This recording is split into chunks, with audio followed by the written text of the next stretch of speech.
Happy National Cancer Survivors Day. We did it! Well, unfortunately, we can't be together celebrating all of you and your friends and your family and our medical staff that keeps us ticking. But we can still celebrate in our hearts, in our own ways, from our own homes. I want to send all of you a loving message on this special day for all of us, and continue to thrive and be happy, and also bring cancer awareness to those around in your communities. As you know, in these trying times, sometimes other important issues kind of end up on the back burner. So we must stay resilient on our mission to let people know about our narratives and our story. Speaking of, I'd love to share this little animated story that I had made on my first chemo 6 years ago. Love to you all. Thank you.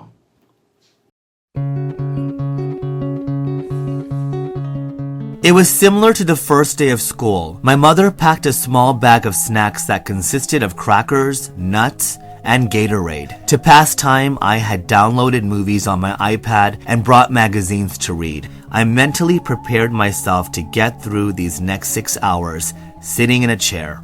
It was my first chemo, and I had no idea what was going to happen. I was scared and went in really upset. Upset because this was the start to 9 more weeks of this and a year to fully recover. It seemed so far away, and I just wanted to be back to my normal schedule. I wanted to be back at work. I wanted to have my date nights. I wanted to watch Bollywood movies with my family. I just wanted my life back. I didn't understand why this was happening to me. And what am I supposed to do? What am I supposed to do? I'm sitting there, and this older lady next to me, probably in her 60s, very classy and sophisticated, looks at me and says, as if we're some inmates at some prison, "What are you in for?" I said, "Excuse me?" "What are you in for?" she said again. "Testicular cancer, stage 2, I respond. "Ah, I'm so sorry to hear that," she said. "You'll be fine." "Yeah, I will." Then I looked at her and said, "What are you in for?" She said, "Colon cancer. I'm in for life." Immediately I said, "I'm so sorry to hear that." But inside I felt so stupid for complaining about 9 weeks of chemo when this lady sitting here has to do this forever, or until her life is over. At that very moment, it came clear to me.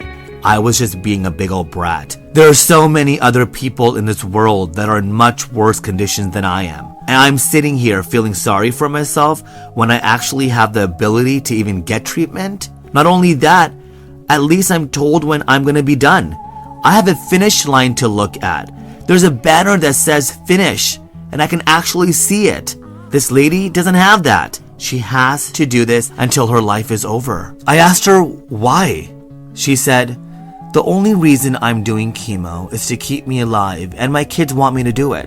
Otherwise, I don't know why I'm here. If it wasn't for my kids, I would not be doing this."